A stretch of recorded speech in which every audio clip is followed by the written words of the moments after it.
Welcome to Reader 2 Standing By, Episode 16.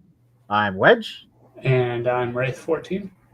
and we're so happy to have you join us in our journey through the X-Wing series of Star Wars stories from the old expanded universe. Spoiler alert, we will spoil everything we've covered so far, and the entire book we're reading today, which is Dark Tide 2 Ruin. And this is the third book in the New Jedi Order series, the second book in the Dark Tide duology, and Michael Stackpole's final book for Star Wars. A little bit of context for Dark Tide Ruin. Out of Universe, this was published on June 6th of 2000, which is 4 months after the first book of Onslaught, only 2 months before Agents of Chaos Heroes Trial in August by James Luceno, and there were only 2 months after that before the next James Luceno novel of Jedi Eclipse.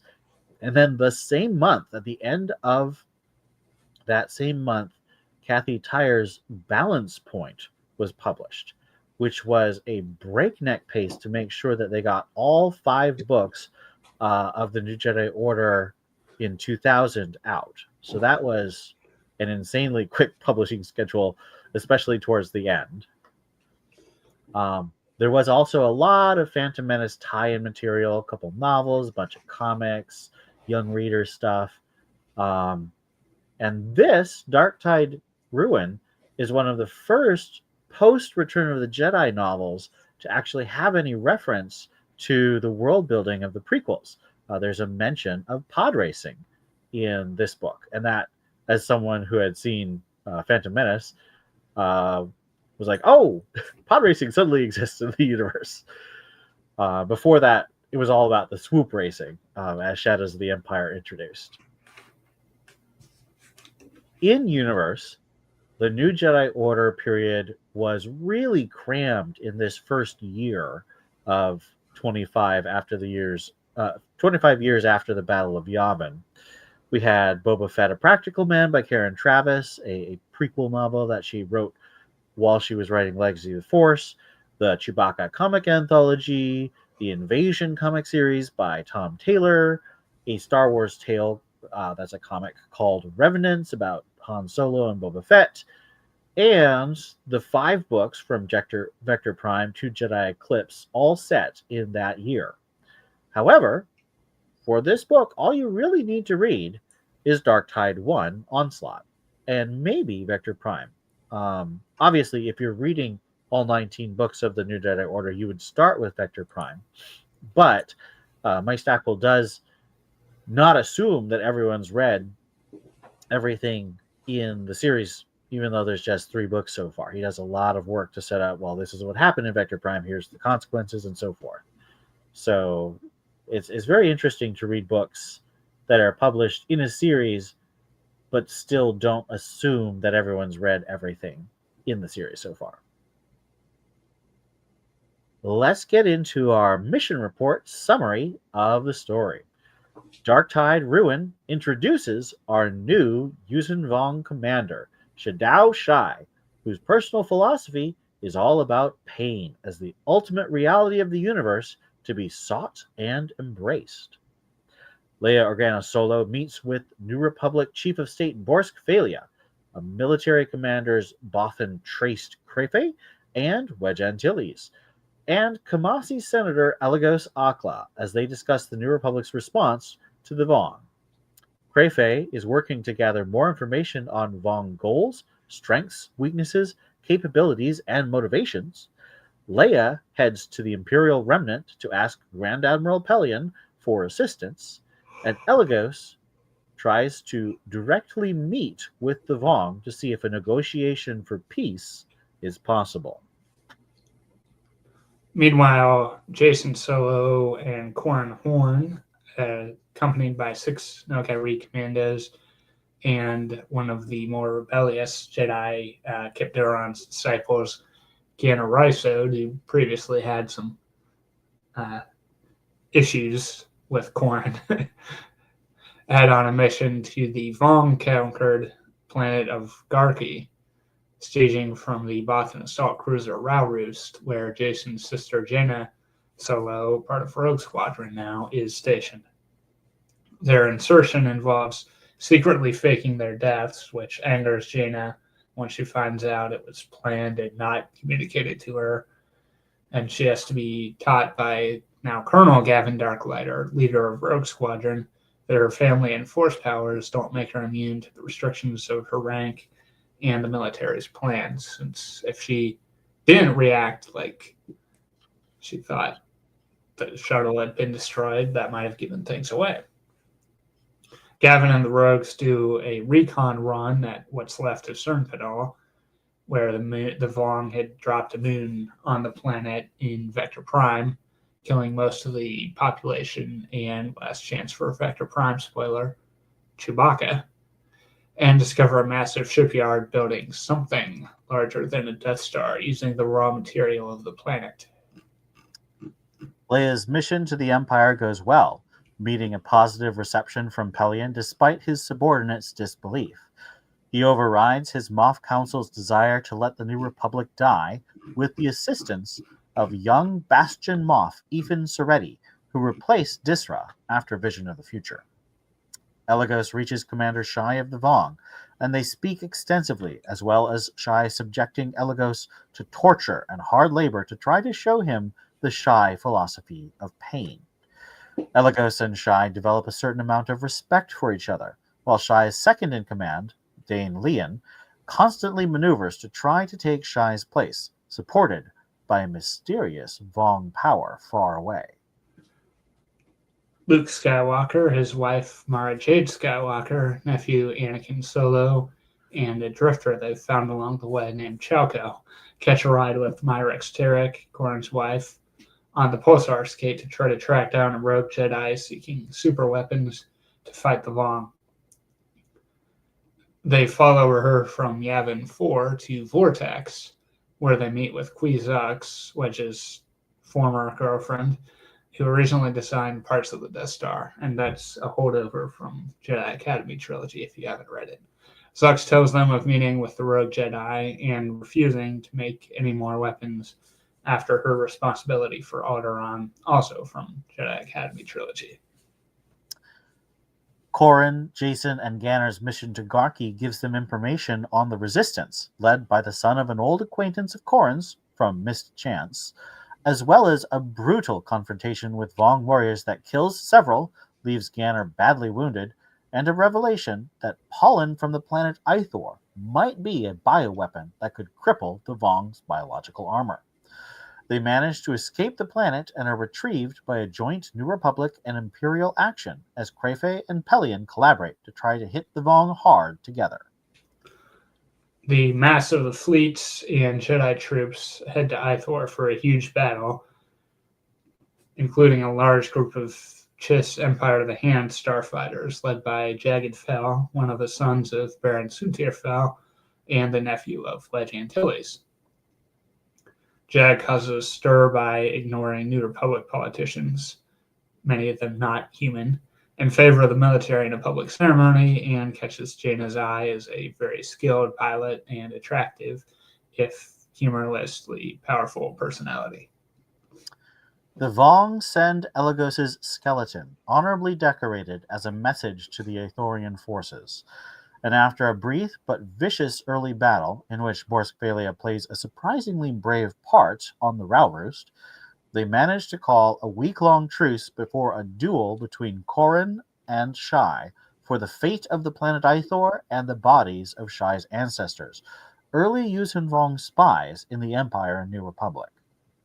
Though Corrin manages to kill Shai, he touches the dark side while doing so, and the Vong, led by Shai's ambitious and treacherous second-in-command, launch a bioweapon that completely destroys Ithor, despite the destruction of the Vong fleet by New Republic and Imperial tactics and bravery. The vicious loss of Ithor, combined with the failure to achieve a significant victory over the Vong, causes the Empire to withdraw to protect its own borders, the New Republic to further distance itself from the Jedi, and Corrin to retire to seek redemption for his failures. So, as you can tell, The book is aptly named Ruin. Let's go through our analysis, and as usual, we like to go through it by character. So Corran Horn, I'm trying to remember his rank. Did he get all the way up to colonel? Yeah, he's becomes a colonel again, and then retires from being a colonel again in order to do the duel. Yeah, the New Republic does not sanction it. By New Republic, I mean Borsk.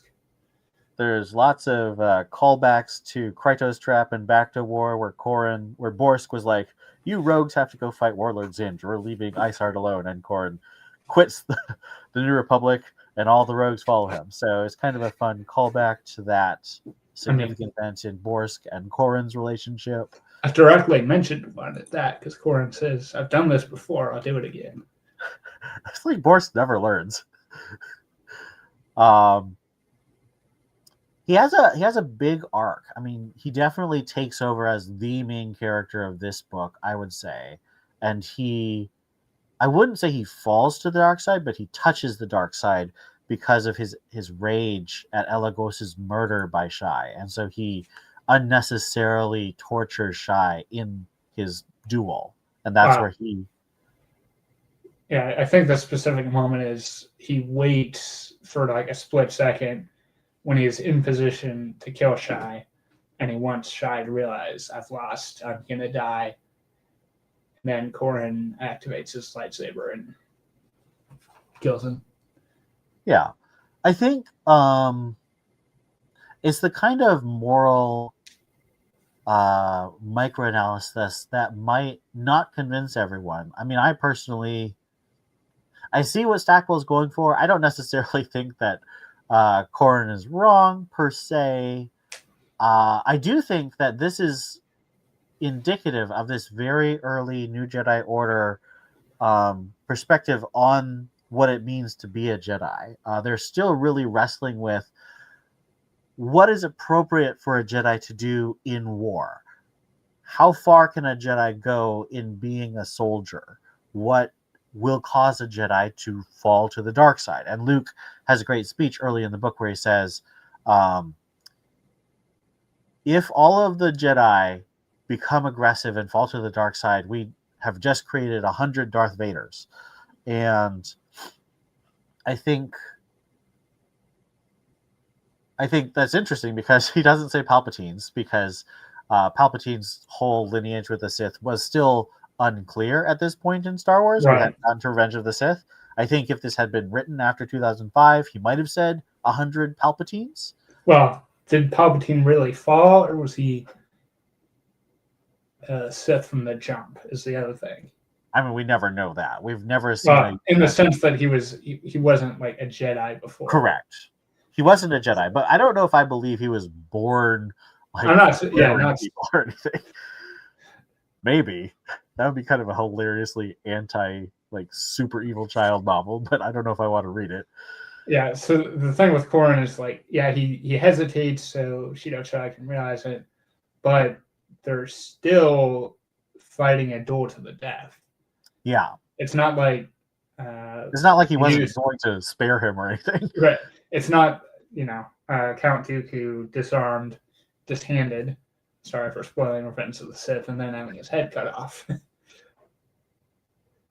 Yeah, I mean that was clearly dark side, because Dooku, what's Dooku gonna do at that point? But Palpatine is clearly tempting Anakin to continue doing dark side evil actions, whereas here it's more a moment of rage, a moment of revenge and selfishness, rather than focusing on saving people. And I think to some extent we're meant to think that Corran is feeling extra guilt because Ithor still was destroyed, and that isn't his fault. Like, there's nothing that Corran did that caused Dane Lian to launch the bioweapon. Like, that's all on Dane Lian.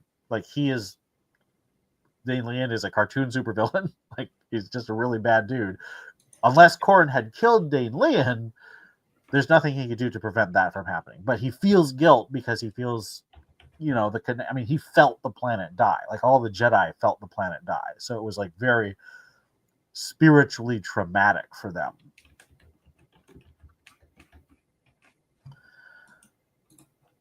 We also have a fun little connection to Tales from the Empire's short story Mischance, where Corran defects from, he was undercover as like an Imperial Moff's aide or something. Yeah. And he helps some people escape from the Empire and helps the rebellion become the New Republic. Like, it's this whole story, and it's technically the first thing that Corran ever did. It was published like a month before Rogue Squadron came out in the Adventure Journal. Yes. And so Garki was that planet. Adventure Journal 7. Yeah. I'm not a big Mischance fan. I don't think Stackpole quite had figured out how to inject all the personality and flavor and humor into his writing that he did as he went through the X-Wing series. I don't know, maybe it was a deadline thing. I don't know. It feels like a really bland story to me. Whereas this book is full of flavor and emotion and lots of stuff. Like, we're going to have our criticisms of this book, but this is a fun book to read. It sticks in the memory, I think. Yeah, another Adventure Journals moment, which doesn't really relate to Corran, but here's as good a time to mention it as any. So it doesn't get left out, is, kind of glossed over it because it's not really X-Wing, but wow, Luke, Mara, and Anakin and Chalco are on the trail of rogue Jedi Deishara Kor, who's searching for super weapons.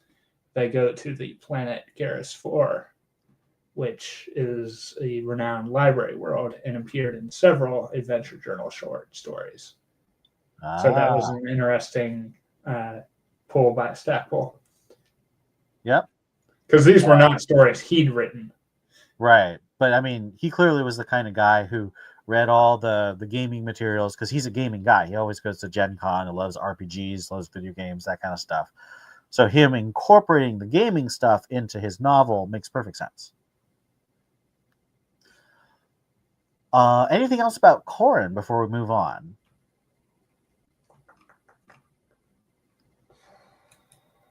Yeah, he's got the big journey like you talked about, but yeah, I feel like Dark Tide Onslaught kind of was split between Jaina, Jason, and Anakin as kind of our main protagonists.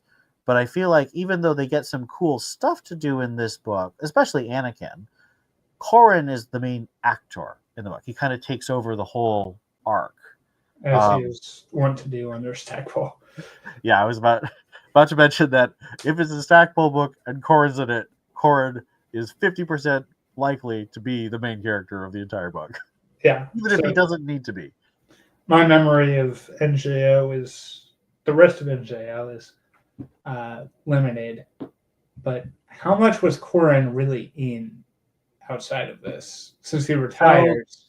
So Corran retires, and he's not seen again until, I want to say, Edge of Victory 2. And then he kind of comes back in a major way. And he's a big part. And he basically comes back as a Jedi after that. He's kind of a regular Jedi supporting character in Star by Star and in the Enemy Line series. And then, like, going forward, he just becomes one of Luke's regular supporting Jedi Masters on the Council. But he is gone for like four books, about a year in universe time. And then he's a major character in the Final Prophecy too, like on his own adventure. So, yeah. So Corran, and I think that's largely because Stackpole did a really good job of making him a compelling character here in Onslaught and Ruin. Because, before this, he was just an X-Wing character. And yes, he did have iJedi, but like that book is kind of weird because it came at the end of the Bantam period. So it was kind of like the Han Solo trilogy didn't get referenced to a lot, but it did integrate a lot of things together. But Corran being such a major character in the New Jedi Order in books 2 and 3 meant that he becomes a main character that other authors want to use, similar to like Mara Jade or Kip Duran. So I think Stackpole did that on purpose, and I think it worked because Corran does become one of the big characters, foundational characters going forward. Now, let's talk about Jaina Solo, our member of Rogue Squadron. Her main character beats, she gets 2 character beats. The first one is being mad at Gavin for not telling her about the plan to fake Jason's death, and she has to learn that lesson. And then the second one is her reaction to her wingmate Annie Capston's death in the battle for Ithor. She gets destroyed attacking the troop transports to the planet Ithor. For the first one, Gavin has to teach her a lesson, so it's kind of fun seeing Gavin as commander in the role that Wedge usually had to play. And Jaina, who, of course, had all the Young Jedi Knights and several books like Crystal Star and Corellian Trilogy where she was a main character. So we've kind of grown up with her, so to speak, as we're reading. And now she's facing adult responsibilities and the fact that she's a very junior member of the squadron. So she's not in the command structure, and she has to learn, even though she's grown up, the child of the leader of the entire New Republic, that doesn't give her special privileges when she joins Rogue Squadron. And that was an interesting thing for me because I recently reread the book The Final Prophecy, which is the second to last book in the New Jedi Order. And Jaina has to teach a member of one of the attached squadrons, a Duros guy named Lency. She has to teach him the same lesson. That, if a commander knows, and the commander is told by the supreme command, the military command above them, that they can't let their troops know, that is what the commander has to do. There's not like a friends and family discount where you can just tell people military secrets. So it's kind of fun that Greg Keyes, who wrote that book, kind of brought Jaina's arc full circle from Dark Tide, where she has to teach a lesson she learned 4 years previously in the universe time. And kind of an interesting note is that Lency does become Rogue Leader in the Legacy of the Force series. So that's kind of a fun thing to keep an eye on, because we will talk about that when we get there. Wraith, you got any thoughts about this first lesson that Jaina has to learn in Dark Tide Ruin?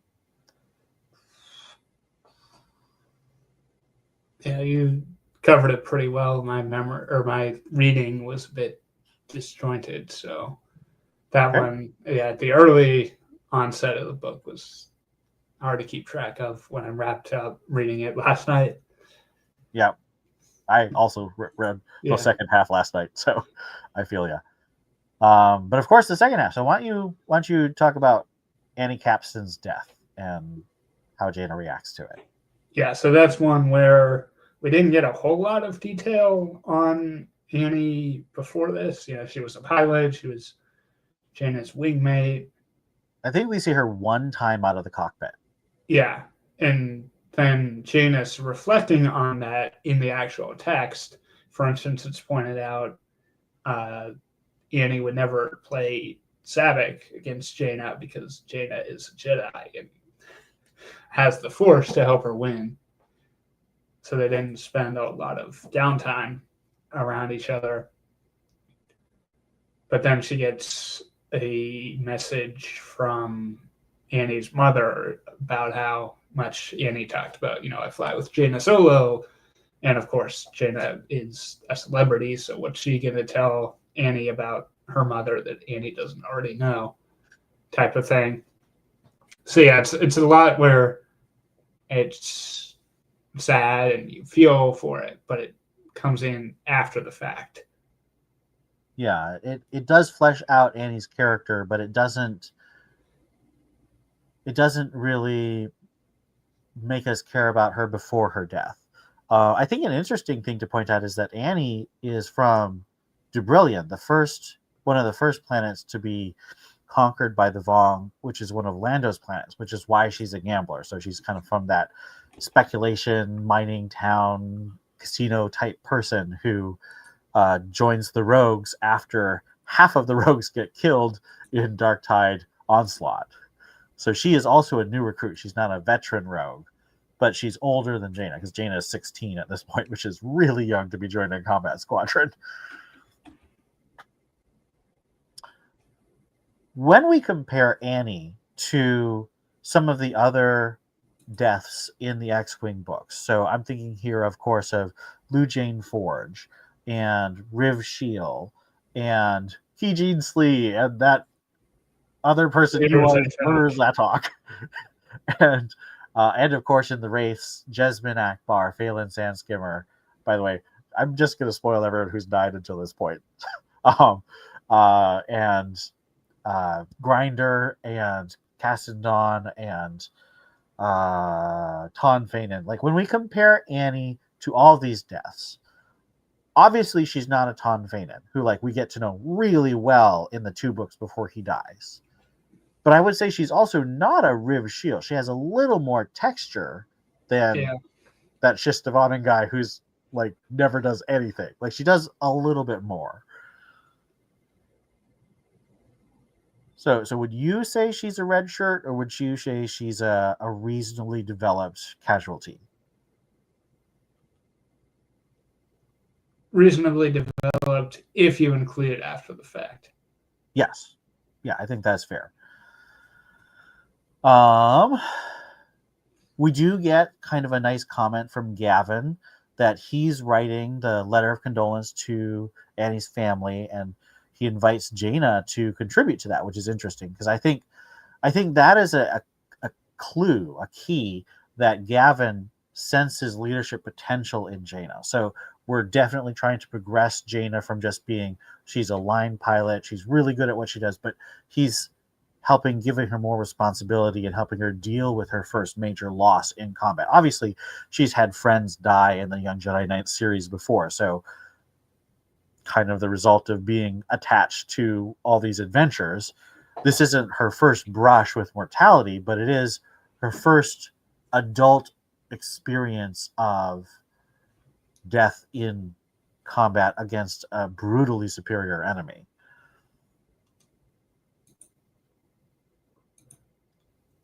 She also has a conversation with Anakin, who loses a friend, a fellow Jedi, in a battle. So she and Anakin both kind of bond over survivor's guilt and sadness.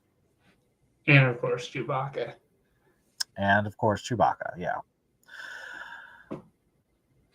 Our last major piece of Jaina's journey here is actually another character. And both of this character's scenes, major scenes, are from Jaina's perspective. So that's why I'm just made the decision to put him under Jaina rather than having his own section. So that character, of course, is Jagged Fell, son of Baron Sudir Fell and Winston Starflare / Sile Antilles, the sister of Wedge, which makes Jag Wedge's nephew. And there's actually a very sweet scene where Wedge hugs Jag, and Jag doesn't quite know what to do with it, but he's glad that his uncle cares for him.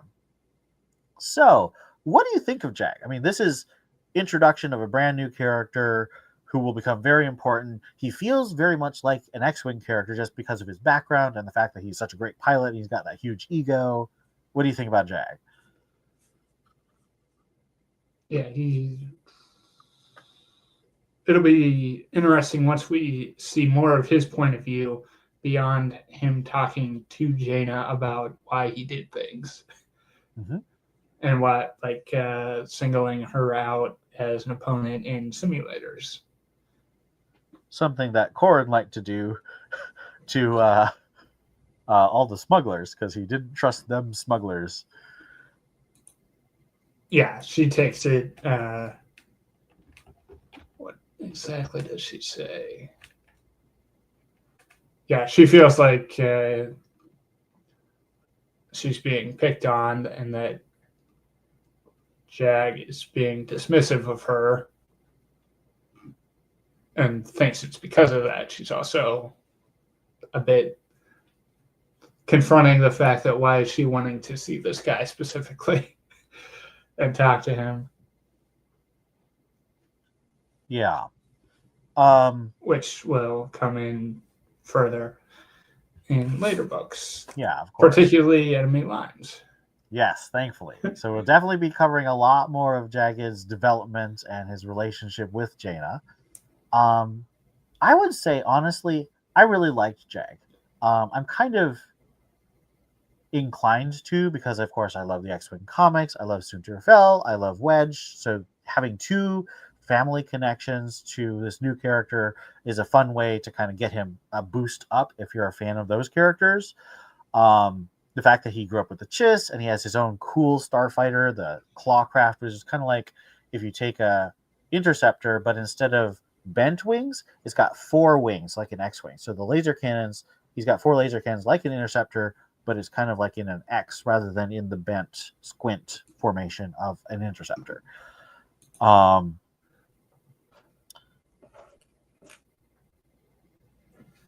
These 2 scenes definitely are meant to make an impression. Like he has kind of an alien and arrogant and somewhat imperial fashion, but he also has like a really strong, like he's supposed to be really smart. So you can really see him thinking quick on his feet to respond to things.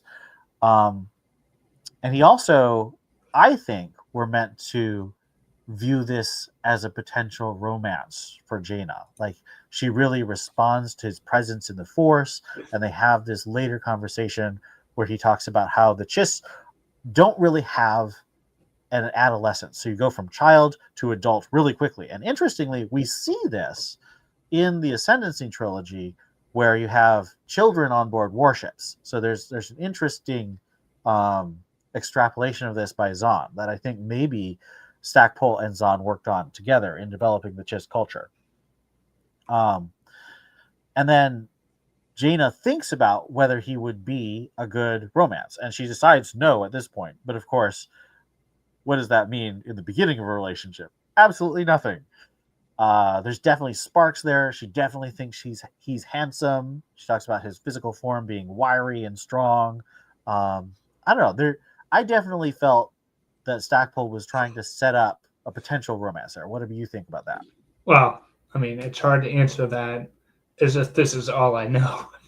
Well, yes, but do you remember when you first read that? Did you think that? Because I remember reading them as they came out. I was like, ooh, that Jag. Maybe he and Jaina could get together. Yeah, I can see that. Of course, well, the thing is, other writers will come in later and have their own opinions on who Jaina should get with. So there's a bit of tug of war there. We will talk about this later. Yeah. Specifically in the Legacy of the Force section of this podcast. So on the other hand of Jag, his first appearance also has, him, Pelion, Crayfay, and Wedge meeting this whole delegation of various people, or I guess the various people include Crayfay and Pelion, who are the only ones that Jag stops to greet. He skips over the first he greets the Ithorian host, Moman. Right. So he greets the Ithorian, then he skips all Borsk and Pwoe and all these politicians and goes straight to Pelion and Wedge and Crayfay. And then he skips all the Moffs, all the Imperial politicians, and heads to say hi to Jaina. Okay. Yeah. So then Wedge takes him aside as like, hey, all the New Republic delegation people think you got skipped because they're aliens or they're non-human. And so then Jag gets into this whole thing about how from where he grew up among the Chiss, he was the non-Chiss alien. And no, I'm not like the Empire and such. So, friend of the podcast, who of course played Hollis Saper in our little X-Wing radio drama a few months back, Meg, when she reviewed Dark Tide Ruin, she was not convinced by Jag's speech. She thinks he should have had a bit more humility and sensitivity. What are your thoughts? Are you convinced by Jag's argument? Do you think Meg's right that he's too harsh? I think, considering how fraught the political alliance is, some diplomacy might have been beneficial. But he also has this whole thing of he's here to fight a war, not deal with politicians. He and Are Soontir and Wedge particularly diplomatic people, though? well, they can be. I mean, he comes off as being like Taldira, warriors should deal with warriors, not merchants. Yes. Although he's also 18. True. So I think we need to remember that he's like literally still a teenager. I kind of rooted for him in this scene because not only the accusation of bias, I think, falls apart because he also ignored all the Imperial moffs. But I also am just genuinely not a fan of the way that Borskvalia and Pwoe, particularly those two characters, tend to manipulate things so that their races are victims and humans are oppressors. Instead of approaching things from a, you are literally the most powerful being in the entire galaxy, Borskvalia. Stop acting like everyone's out to get you. So I find the posturing of Borsk and his cronies to be repellent, and so I kind of cheer when Jag puts them in their place. And I think that Stackpole meant us to think that. I think that in the 25 years since this book was published, there definitely have been a lot of different schools of thought and real life movements that might have changed the way people are impacted by this scene. But I mean, to be fair, I did read this book when it came out, so I still have that initial emotional response. So maybe that's why I feel that way. But I would disagree with Meg. I think Jag is 100% right. With the benefit of hindsight, it's easy to bash Flo. Yes. But I mean, we're always down to bash Borsk, right? He does some interesting things in this book that you wouldn't quite expect. Yes. He's not as bad as he could be. No, he definitely demonstrates some genuine virtues and not just selfishness and cravenness. But I think that this scene, he's definitely being the same Borsk who, backstabbed Akbar and tried to and broke up Gavin and Asur. Like, this is Borsk at his worst versus later when it's Borsk at his best. Bum, bum, bum. All right, so moving to our next major character, we of course have Grand Admiral Pellaeon.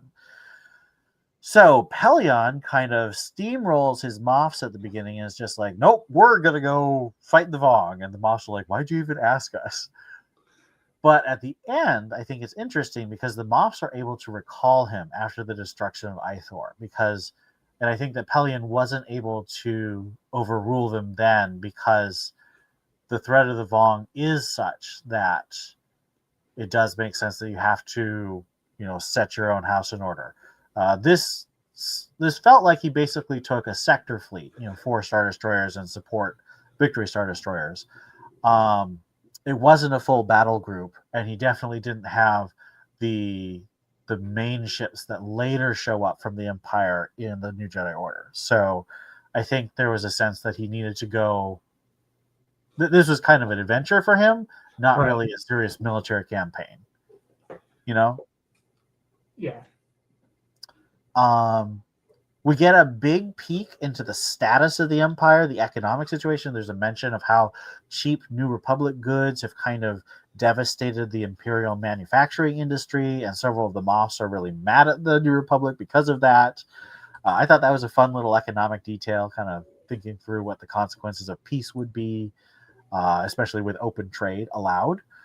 What do you think about Pellaeon? I mean, I think it's pretty clear that Stackpole likes Pellaeon a lot, and I think he wants the readers to like him. I mean, he has a whole scene where Admiral Crayfay tells Pellaeon that there's clearly no bigotry from Pellaeon. Pellaeon is not the Imperial of old.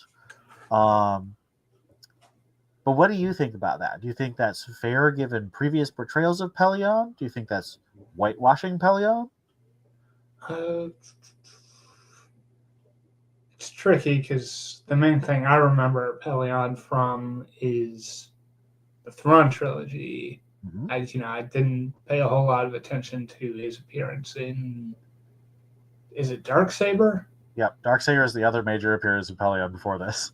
Yeah, and it's the interesting thing is both of those have him in a subordinate role. Mm-hmm. First to Thrawn, who is alien, and then eventually to Dala. Who's a woman, who would Right. also be unusual in the Imperial circumstances.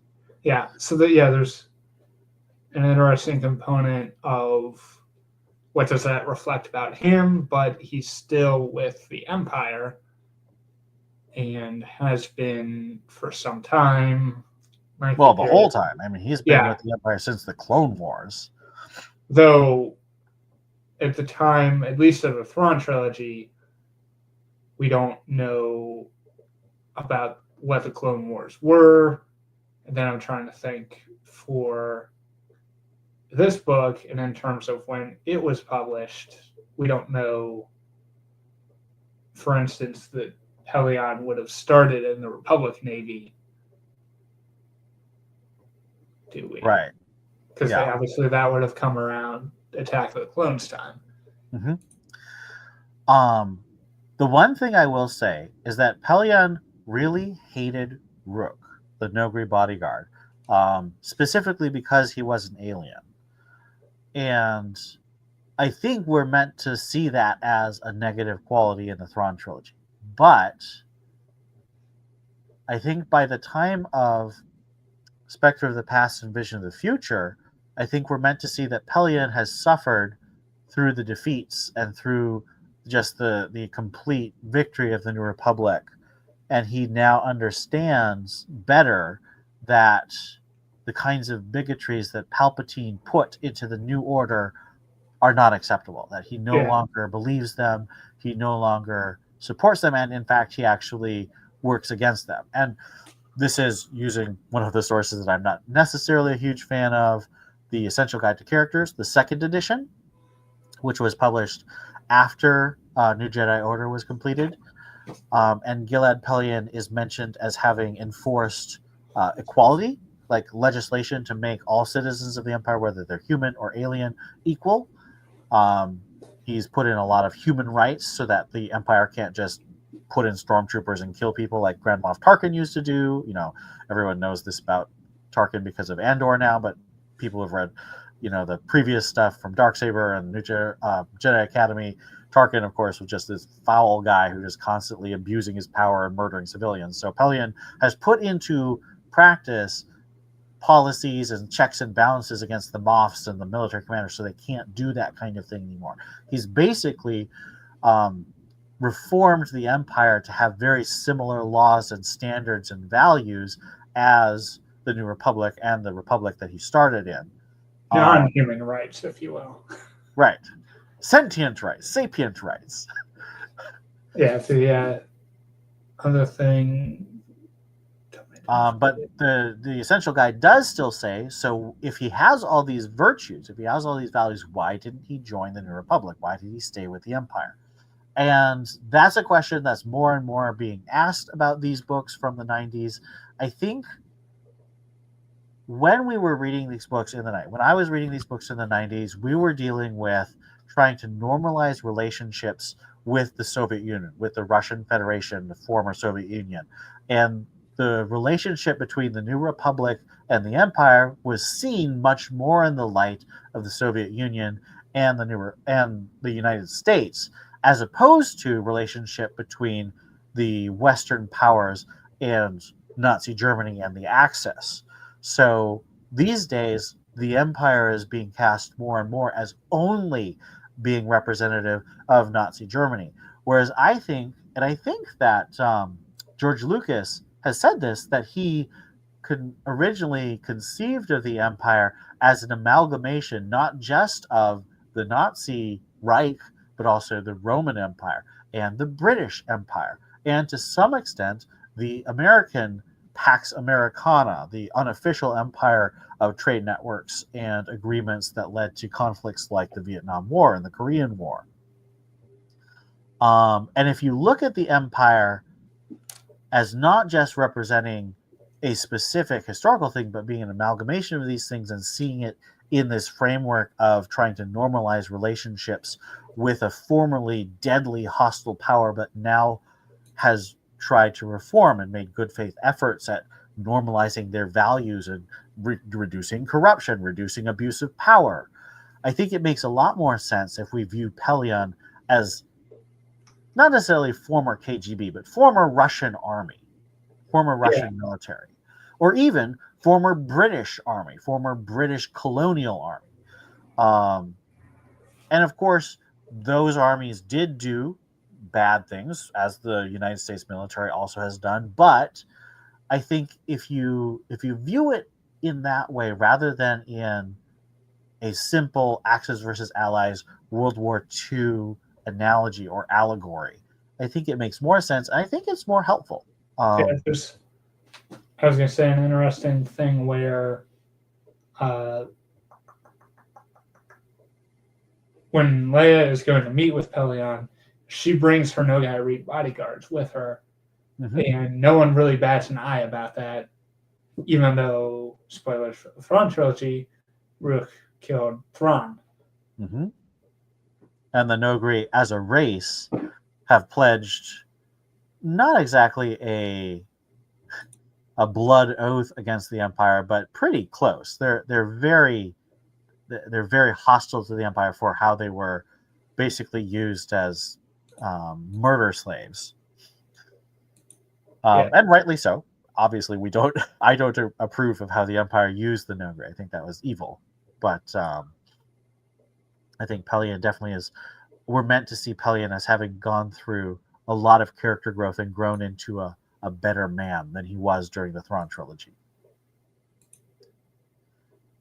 So with all that conversation, what do you think, Wraith? Do you like Pelion? Do you think he's heroic, or do you think he should have been treated more harshly? I think he's heroic here. Yeah. He's grown. There's a point where it almost reads like he's about to backstab the New Republic. Yes. But then he's coming to their aid. I think Stackpole is having a little fun there. Yeah. Increasing the tension. And yeah, I mean, there'll be a line later, not in one of the books we read, where Pelion, in reference to fighting the Vong, says outright that, quote, the Empire always strikes back. That's Destiny's Way, which unfortunately somebody was having fun with that. We're not going to be covering Destiny's Way for the podcast, but if you like the New Jedi Order that we're covering so far, I definitely recommend Destiny's Way. That's a really good book, really funny. The great joke, Eye of the nostril of Palpatine, comes from that book, and it's got some great Jaina stuff as a fighter pilot and leader. So, genuinely huge recommend for Destiny's Way. Some good Pelion there too.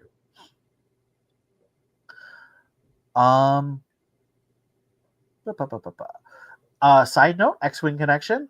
The leader of the commander of the Victory Star Destroyer that Leia travels on to visit the New Republic is Admiral Ariel Num, who we last saw commanding the what was it? The Intrepid? No.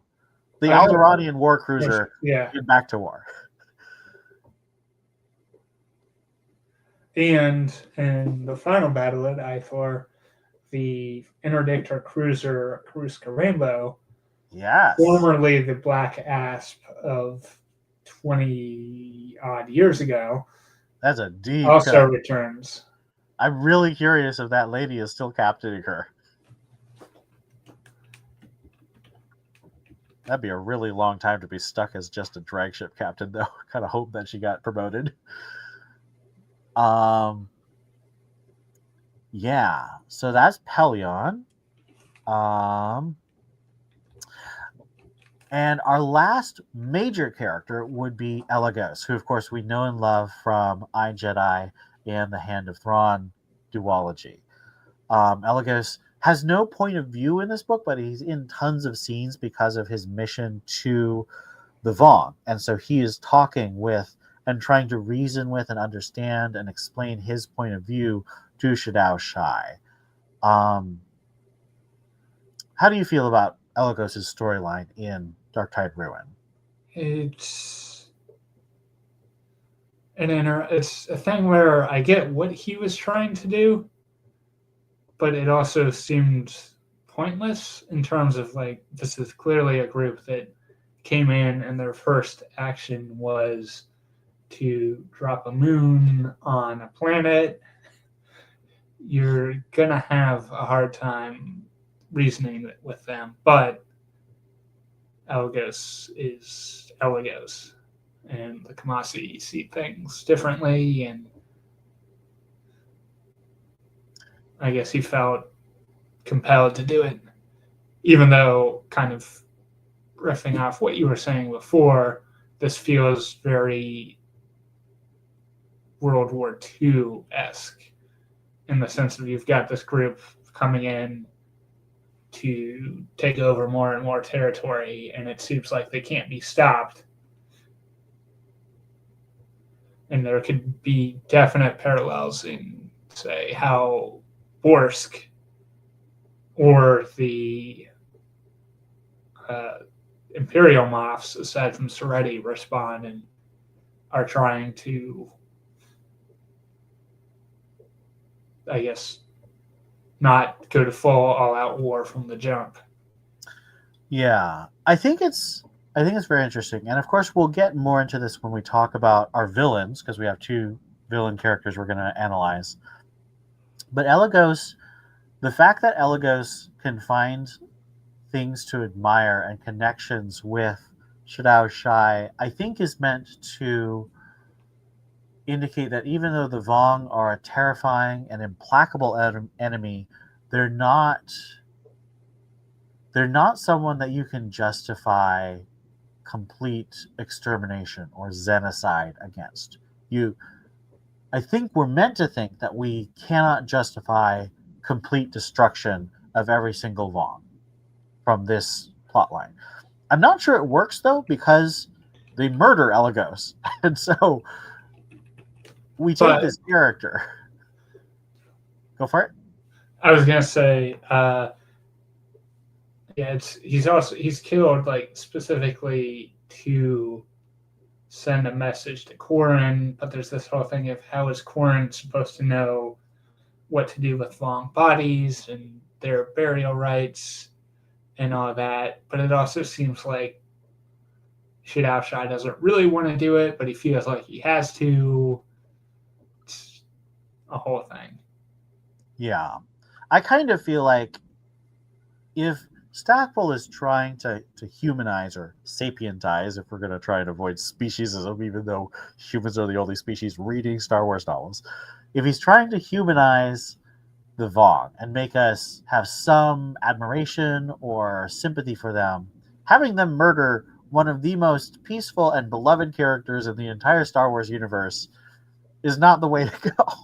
Because I love Elagos. His appearance in iJedi as Alfred to Corrin's Batman, and then his appearance in Vision of the Future as a counselor to Leia as she's trying to develop peace between the New Republic and the Empire. He's so wise and kind and non-judgmental, but so virtuous. Like, I would really have a difficult time understanding why someone would dislike Elagos, because he's deliberately meant to be an intensely lovable character. Especially if you see the art of him. Yeah, he's real cute. So yeah, I think a little bit backfires. I think that the Vong are maybe a little too evil in this one, which we'll get to when we talk about the Vong specifically, but Elagos dies somewhat pointlessly, but it does serve to give us a lot of insight into Vong philosophy and the Vong world. So there's that, I guess. For our supporting characters, we have Admiral Trask Crafey.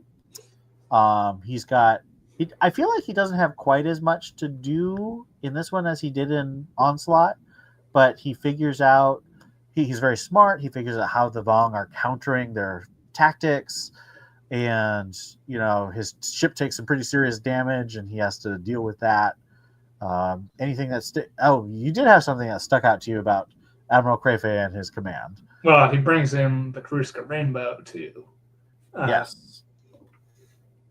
counter the Govan basils. But yeah, something, and this is extremely reaching. Maybe even more so than Lusancia after Search Rim theory. But when I was reading about it, it sets up a female Bothan with dark fur named Lieutenant Arika, who is the communications officer aboard Crayfay's ship. And the other female Bothan with dark fur who came to mind and who we now know was Crayfay's mentor is the former Asir Silar, who disappears under a new name and had wanted children. So it made me wonder if Lieutenant Arika might be a daughter of Asir. But then Lieutenant Arika dies at the end of the book. Kind of twist the knife, Stackpole. I personally, like the ISAR theory, think that there's not quite enough evidence for me to buy in on this, but I definitely can see where the structure of the theory comes from. I mean, it is a Darkford Bothan. Most Bothans seem to have much lighter fur. I'm just saying it's possible. It is possible. And if you are on Blue Sky or Twitter, you can go pester Stackpole to find out if it is true. All right. And moving to our other major Bothan character of the book, Borsk Phalia. So we've already talked a bit about his craven actions, his kind of obnoxious race baiting actions. But we also have him staying to observe the battle at Ithor instead of fleeing like the rest of the politicians. And when the aforementioned Lieutenant Arika is killed by a bulkhead splintering and shooting shrapnel all through the bridge, Boris takes over the communications station and helps to win the battle. Really, helps people survive, helps communicate. Intentional or not, it's good setup for a later NJO novel. Yes, this is about all I can say until we get through. Until we get to Enemy Lines right after said novel. Yes. Phalia, I think Stackpole does manage to balance the evil with the virtue in Phalia's character here. He makes him a more heroic, more interesting figure than just the self-interested politician that Stackpole tends to write Phalia as. But yeah, he's still got plenty of moments where he's just the worst all throughout the book. But there will be another even worse. Oh, yes. Phalia. Oh, my goodness. Just wait till January, and we're going to talk about one of the worst New Republic politicians of all time. Now, speaking of a person who may have some intense negative reactions in some corners of the X-Wing fandom, I wanted to talk a little bit about Kui Zux. I was actually really struck by her scene in Dark Tide Ruin. I thought it was a lot more emotional, a lot more affecting than I remember it being. How did you react to it this time through? It's hard to remember when the last time I read Dark Tide was, and I'm not even sure if I read Jedi Academy trilogy or not, but she made some good points that, while not her being Force sensitive, speak to the point of, do we go to whatever lengths necessary to fight the Yuuzhan Vong? And she's adamantly saying, no, I wouldn't help you find or build another Sun Crusher or any other super weapon type. Of course, the whole thing that makes Ithor so valuable is its pollen is able to inadvertently poison Yuuzhan Vong armor by essentially the armor is allergic to it. Yep. Such that it crushes the warrior within. Yep. So it has it is a bioweapon. a huge strategic value in that it might be able to be used not necessarily to kill the Yuuzhan Vong themselves, but to force them to fight without their armor.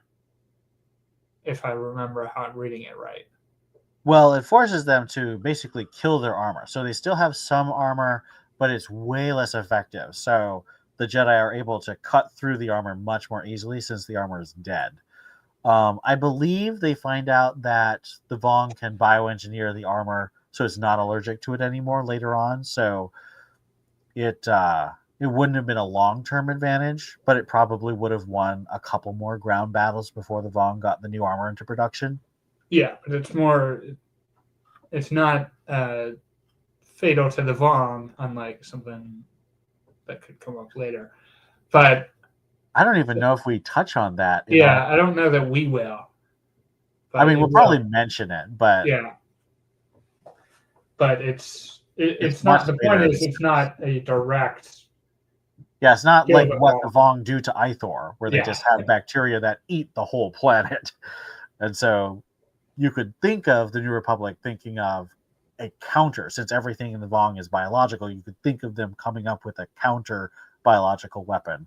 But this pollen is not that. It's very targeted to one specific Vong subspecies.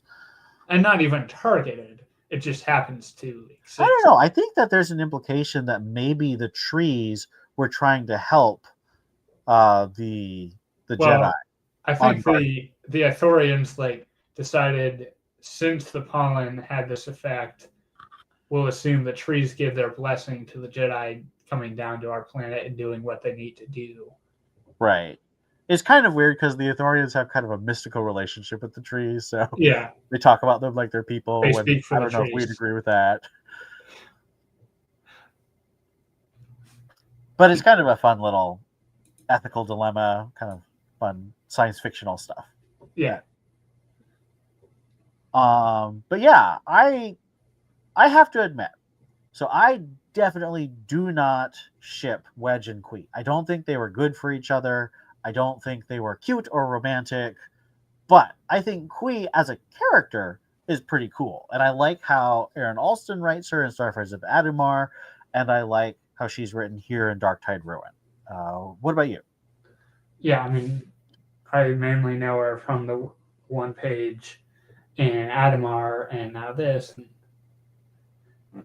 She comes off, in Adumar as someone who's trying to find her place in the galaxy, and now with Dark Tide, she's done that because she's helping with rebuilding stuff that I think connects back to Jedi Academy trilogy as well. Yeah, the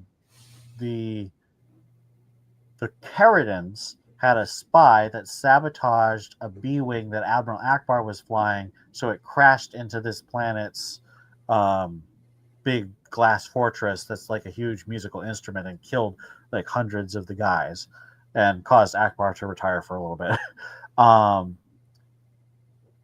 And so having Qui fix something that happened around the same time is kind of a fun thing. It might be a little too neat, but I don't know, having a Jedi Academy trilogy helping to fix a disaster that happened in the Jedi Academy trilogy, it has a certain pleasing symmetry.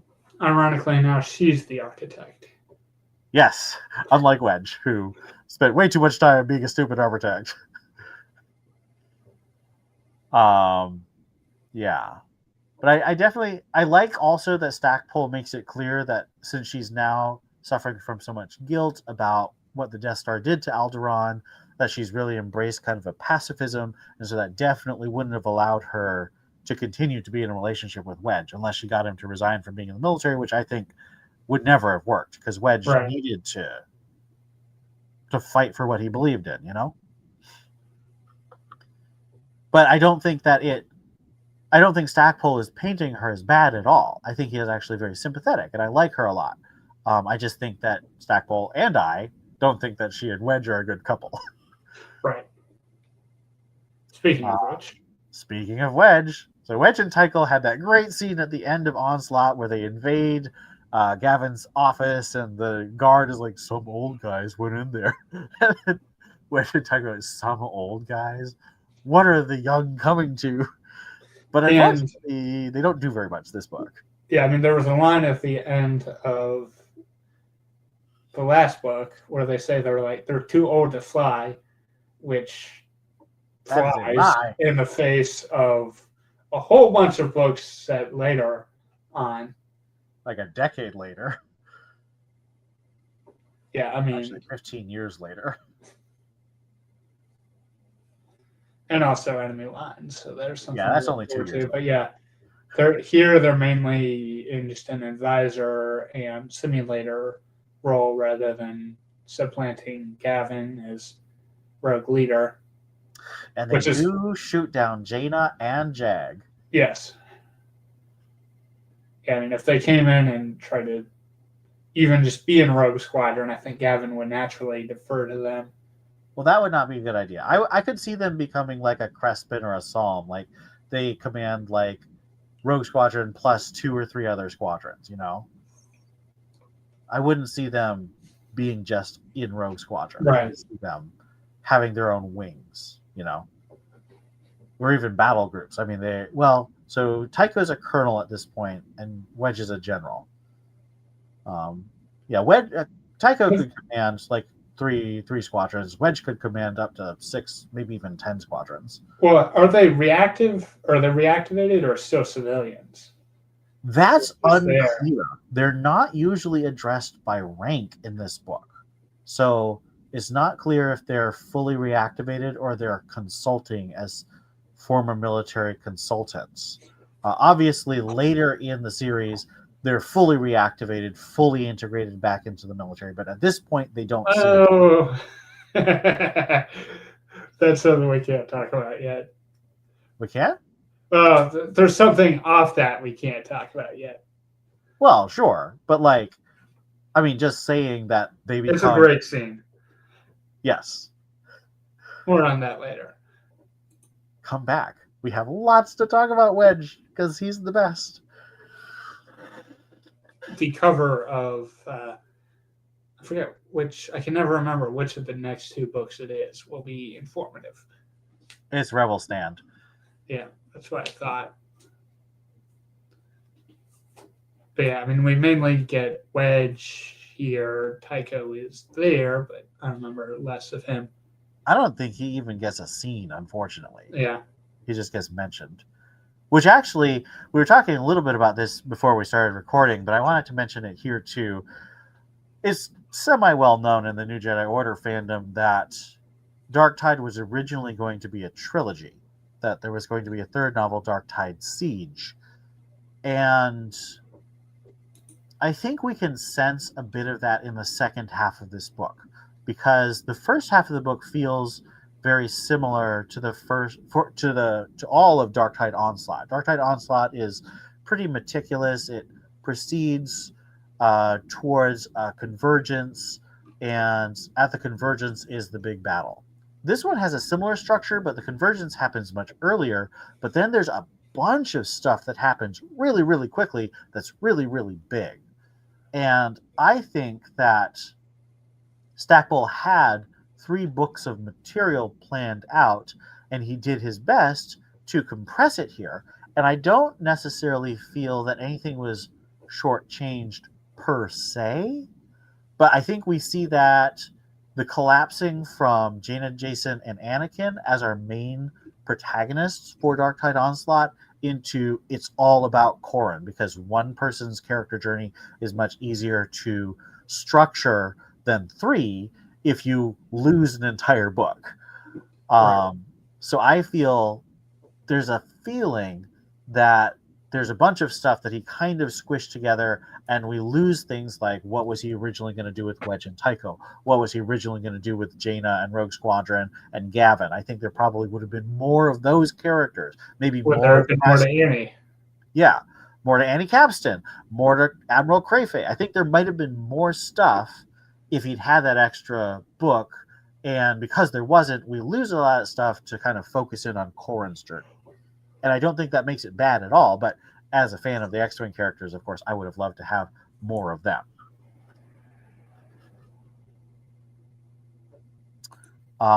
And speaking of characters who we're not going to cover on the podcast, but who, of course, we might mention again, we've got Jacen Solo and Ganner Rysode, both of them Jedi, who develop hugely in later books, particularly Traitor by Matthew Stover, but they're not really connected to the whole X-Wing characters or theme, so we're not going to be covering that book or these characters as deeply in this podcast, but they do have a pretty fun and exciting and interesting journey.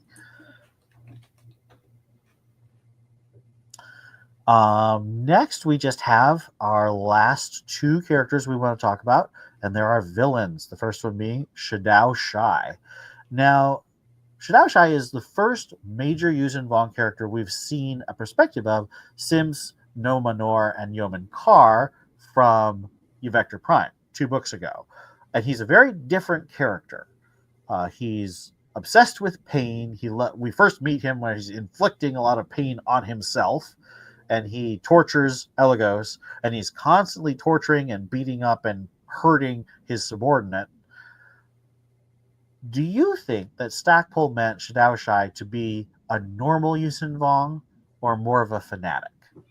So like I was telling you, it's hard to qualify that when I don't really remember like how much was the embrace of pain in Vector Prime. I know that'll be around in later books, but not in terms of are the Vong using it on themselves as opposed to prisoners, which I know that was in Vector Prime too, and some form of torture was being applied to people they captured rather than necessarily themselves. But it could be a case of, is this something specific to Shadow Shai? Is it a bit of the writers figuring out what the Vong practices were doing? Is it the one and then the other as an in-universe explanation? And it's hard for me to remember with how long ago it's been since I read NJO, how much some of those sorts of things or others in Dark Tide were spread out on the other books, like the ability for Shadow Shai to see through the eyes of somebody on the ground as like a sort of organic holocam thing. Mm-hmm. Yeah. They also have like advanced troops that they either use Vong-formed humans or this species of reptiles, reptilian type things, and I didn't really remember that a whole lot from the rest of the book series. There's a lot of the world building of the Yuuzhan Vong done in these 2 books, specifically with things like the reptoid slave race, the enslavement of humans with mind control coral growths, and of course Shadow Shai really, really, really loving pain, which we don't see reflected in a lot of later New Jedi Order books. And so I'm not sure if that means that Stackpole wanted Shadow Shai to be like a super fanatical dude, or if originally he wanted Shadow Shai to be this is a normal Vong, and the other authors were like, that's too far. I don't want to write the villains as that extreme all the time. That might be an interesting question for Stackpole, actually. Yeah.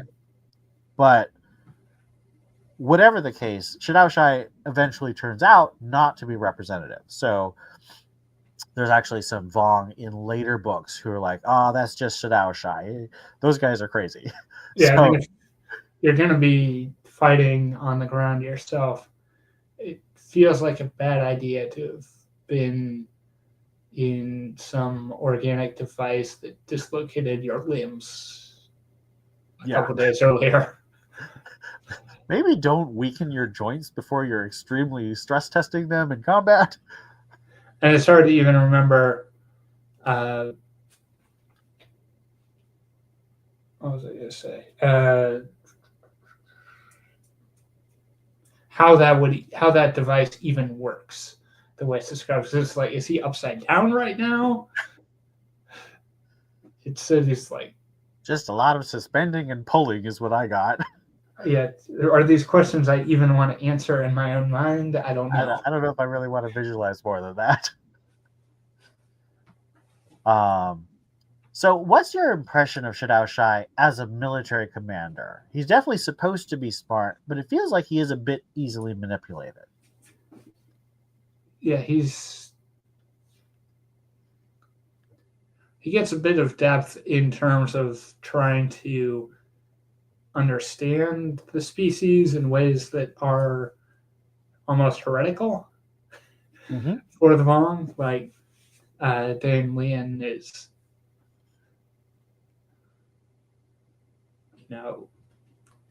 trying not to offend him because offending him is a good way to get hurt, but questioning all the time they spend together and how much he's telling Elegos about the Vong themselves in ways that feel like Elegos, they're not going to let you leave alive. Yeah. With you how kind much of saw the writing on the wall. But I mean, Elegos outright acknowledges he's probably going to die doing this. Yeah. Yeah, he's not the smartest Vong, but better than Lian. He's definitely better than Dane Lian, our second villain that we want to look up. I honestly, with all the times that Shadow Shai is constantly like punching or puncturing or stabbing or otherwise hurting Dane Lian, it kind of reminded me of like a Disney cartoon villain's sidekick, where you're always kicking or hurting that guy. Yeah. But of course, I can't feel really sorry for Dane Lian because he spends the whole time just being like almost like a worm tongue from Lord of the Rings, like plotting. I'm going to be in charge. And then when he gets to be in charge, he literally wipes out an entire planet. Like he is the cartoonly evil supervillain. Like there is no sympathy for this guy from me. And yeah, I mean, you knew he wasn't going to honor the deal either. No, he has. I think Shadow Shai. So let's say this is a weird hypothetical. Let's say Shadow Shai's second in command was also Shadow Shai or someone similar to him. I feel like Shadow Shai probably would have honored the duel if Corrin had won, because he specifically said, no, we're not going to use that bioweapon. Like he has like a certain, like he has his own line that he's not willing to cross. But Dane Lian is just like, well, no, I'm just going to kill everything because I'm going to win. And Shadow Shai seems like very my word type. Yeah, kind of honor and Klingon-esque. Yeah, very honorable. Even though evil, definitely still evil. Yeah. All right. Any other thoughts about our Vongs, our two Vong guys? Not really. Yeah, I mean, we see a couple other low-level ones, but they never really last long. Like there's the guy who didn't die in the pollen field, but then he gets killed. Yeah. So let's talk a little bit about the packaging of the book. So again, like New Jedi Order Dark Tide 1 Onslaught, our cover is once again by classic science fiction author John Harris. Again, as mentioned last time, John Harris is very famous for doing the Ender's Game series and the Old Man's War series. And this is very much in that watercolor style, really cool, kind of fuzzy but still science fiction-y painting. In this case, it's 3 X-wings flying away from a strange space station with kind of a ring formation. It reminds me a lot of like the Trade Federation battleship from Phantom Menace. And I mean, this scene doesn't happen in the book, so it's just kind of a cool X-wing aliens technology kind of thing to get you to read the book. Whereas Dark Tide Onslaught, you had a Vong ship and the X-wings launching to fight the Vong ship, which was super cool. Like, it was very specific to the Jedi Order. This is kind of more generically Star Wars, but still cool. And we actually have some unused art where the X-wings are going towards the station instead of away from the station like they are in the final art, which is cool. I really like the kind of dark blue with the yellow and red highlights in the cover. They kind of really make it pop. Yeah. It's a very cool cover. Yeah, I mean, if they'd had like Ithor on there, that would have given away too much. Yeah. Especially if it was Ithor with the title Ruin, maybe. Yeah. Although it might have been cool if they got an Bothan assault cruiser, if they'd had the X-Wing flying out of that. I think that would have been really cool. And then we also have the Tsuyoshi Nagano cover for the Japanese edition of Dark Tide Ruin. And that has the same space station that John Harris drew. So definitely he was working from that same image and a couple X-Wings flying around it. But he also featured a bunch of the characters. So he had a big head of Luke looking very serious. And then he had Jason, Jaina, and Anakin with their lightsabers out, ready for battle. And Jaina is in their X-Wing pilot costume. So that's pretty cool. And then we have Corran, honestly not looking very much like Cord because he's not wearing green. And he kind of has really deep hooded eyes that made me think he was like Kip. I don't know. I would not have guessed that was Corran if someone had not written that in the Wikipedia entry. And then we have an Ithorian kind of reaching out, sadly. What do you think about our Japanese color? Yeah, I mean, all the Japanese covers for NJO were really good. And this, especially as far as the character art. I think it's the one art illustration of Face Lauren on a cover is from the Japanese one for Enemy Lines 1 or 2. Oh, yeah, that's right. Of course, Cal Tanner made it on the U.S. Scoundrels cover. Yeah.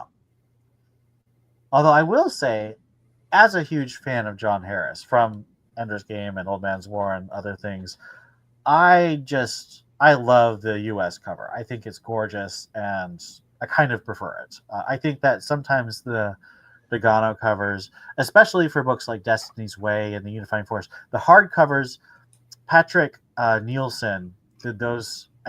No, that's not right. I don't remember. It was one artist who did all the hardcover, and it was very Photoshop, kind of blending photographs from the movies with photographs taken elsewhere and a bit of artistic rendering and kind of mashed together in a very collage style. And I don't like those very much. I do kind of prefer the Japanese covers to those covers. But for these John Harris covers, I kind of prefer the original, the American covers. I mean, the Japanese ones, they're more of like a full spread that would look good as a poster. Yeah, they're definitely designed the front like a cover, back cover poster. split out. Yeah, definitely. I'd love to have a print of them, though, just to hang on the wall. Okay, and so we have 2 books in X-Wing Season 2 so far. How would we rank them so far? Which is our first and which is our second?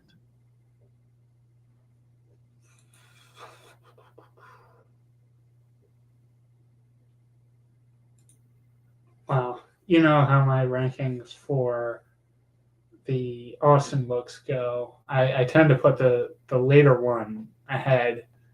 So I think it might go 2, then 1. Okay, so your favorite is Ruin and then Onslaught?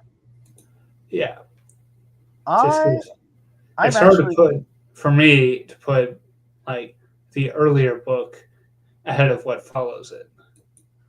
I definitely can see that. But for me, this is actually going to be a little bit of a trend in New Jedi Order. I prefer Onslaught because I think it had a deeper look into Gavin, and so we get much more of the X-Wing lore and the emotions about all those characters, and it gets a deeper look into Jaina as she integrates into Rogue Squadron. And so I prefer Onslaught to Ruin, but I really like both of them. So definitely no stinkers in X-Wing season 2 so far. And actually, I think there might be one technical stinker in season 2, depending on how we count it. But so we have different rankings, so that's fun. Now our wing books. So these, of course, are our books or other kind of story that we would recommend to people who liked this month's book. So for Dark Tide Ruin, I picked a story called Chrysalis. And this is actually an original piece posted on the internet. It's not published. It was originally written for a subreddit called Humanity F Yeah, which is all about humans doing awesome things in science fiction settings. And in this case, it's a post-alien wipeout of the entire human race, and an artificial intelligence wakes up as the last things humans built before they were wiped out by aliens. And you find out who wiped out humans and what the artificial intelligence wants to do about it.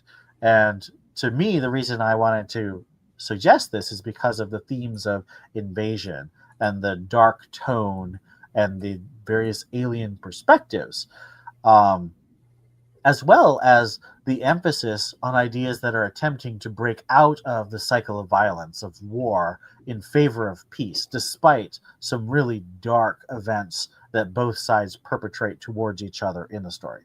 And so, as I mentioned, Chrysalis can be found on the Humanity F Yeah website of Reddit.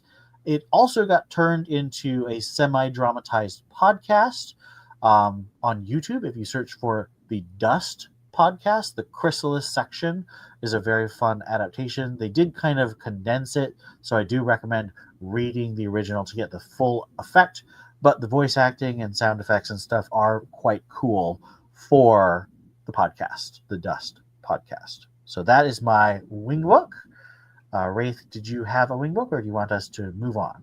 I didn't really find one beyond what I mentioned last time. It's hard to come up with, for me anyway, two different things for the two different books.